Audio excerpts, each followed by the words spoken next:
waxaan arrintu maraysaana sidii masaare carabti waxaan ku heshiinaa waxa lagu heshiin baan ku heshiinay fadhiga maanta inshallah laakiin kaarimayno haddaan inagu cidnahay wayaan wali aan dadka isku soo jiidno waxa weeye commissionku waa ogeedeeno wuxuu soo saaray timetable doorashadu inay waqtigeedii dhacdo 2015 Juun calaan baa ka soo raacday waa la calaantay shaqada kuma leeyihiin baa waxaan idinka goysaan ma ahna waqti lagu diiday ay 22 bilood lagu daray marka commissionku ma aha wax marka loo baahan la soo qaadanayo marka loo baahan la tuuriyo hortaan laga dhigna ma aha maanta waxa weeye arrinta taagan arrin commission ka talin kara ma aha waa arrin damiirka iyo xaalada dalkeenu marayo ka go'aamaya way maalin international community loo habrado ma aha waa maalin ilaahay laga boqo subxaanahu wa ta'ala iyo dadka aynu doonayno inaan madax u noqono anaga waxaan noola muuqata inay bilaad damiir tahay inaynu maanta dadkeenu abaarta taagan ay tahay tu hore ay noo soo maray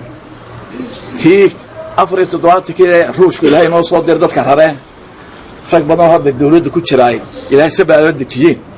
ay ku soo badbaadeen maanta tiyo kale weeye ruushna ma haysan laakiin ilaahay ma haysan subxaanahu wa ta'ala inaynu nagu jamcaas qabsano ka baxno electionska iyo kursi doonka badbaadada dadkeena ka fakarnaa way xalay waxa la sheegay reer intuu kala guuray sanaag badar meeyna oo habeen iyo laba maamood gaariga sii siday war meesha magaceed bay lahayd haddii dhulka ugu guuray ma garanaya la dejiyay dadkaasi goortii dhulkooda ku soo noqdaan hadduu raxmaad yimaado dameerka ay ku soo guureen way ka tageen awrka way ka guureen wax Allah waxa uu soo raaray hadhow tan ma jirto $1600 waa laga qaaday yaarinteen hadda inteena muwasaxa abtaan la daad wara gadhku daad wara ma xil bayna saaran mas'uuliyo bayna saaran ana waxa leenahay iyaan loo habranin international community ilaahay baa deeq bixiya Soomaaliland waxaan ka soo saarnay farmasiyo baan ku bilownay deeq bixiyaasha ku heshiisay haday nagu jiraan ma baynu heshiinin Soomaaliland ma weersanteen maantana waxa weeye uma baahnina inaga ilaahay u baahay inaga isku gacmaha saaran election-ka iyo doorashada ilaahay baa subxaanahu wa ta'ala ka heli doona laakiin waxa weeye badbaadada dadkeena ama marka birta khamiista hadaan ilaa xaflad balaara baan qabay ku qof $14,000 baa ku baxay islaanta wali weyno $1,000 soo dirtay 13 qoys bay raashin ku siiyay maalinta 1000 waxaan ka daray university $1,000 ku waxay tar lahayn wax badan لكن waxa keenaya ficil baa keenaya marka yaan Faysal al wal xusbiisu baabay yaa baabay hadaynu waxayna waxa ku kicino dadkeena oo gaajoonaya heer guuleedku inuu waxa way ka guurino walaahi qaar dadkeena ala baa laga baxay oo qaarina baa laga guuray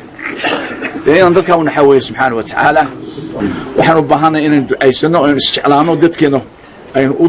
aynu u naxno doorashadana waqti doonaan isaga dhigan doonay habboon tahay inaga tigin wax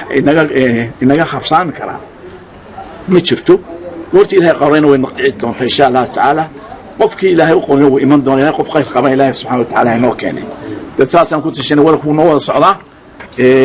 rajaxo ma jirto waan isku iman doonaa insha Allah Soomaaliya wax ku barbaartay isku tanaasil iyo watashi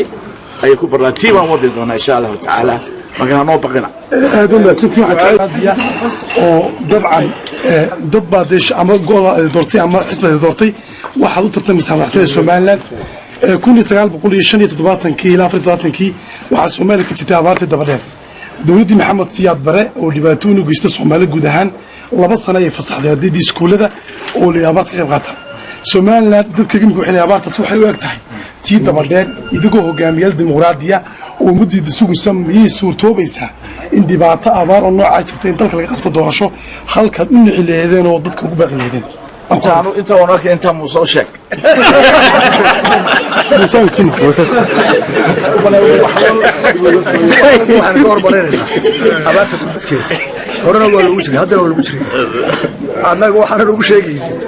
waxa aynu tirageynna hawlaha qaranka waa la kala leeyahay annaga waxaa leenahay wax walba ha laga hormariyo abaarta horena waa ugu jiray qola aan labadii bilood u dambeeyey diyaaradii howlaha yurubka degin baa nagu canaana si loogu gurbanay abaartii annagu dadka waa dhex joogo dacalna dilacna waa wadnaa annaga anigu lagu xogaansan waa idinku raaxsanaya inuu abaarta wax walba ugu hormariyo hase yeeshee arrimaha qaranka ee hawlaha badan hay-adaha kale waxaynu u baahannahay wixii ra'ayaa lahaayeen dee in la mariyo komishinka laga guuro ma hadde annagu intaasaynu taagan diyaarna waanu nahay gudoomiye muuse xisbiga marnamburoo baanu ka dhahay gurmadka abaarta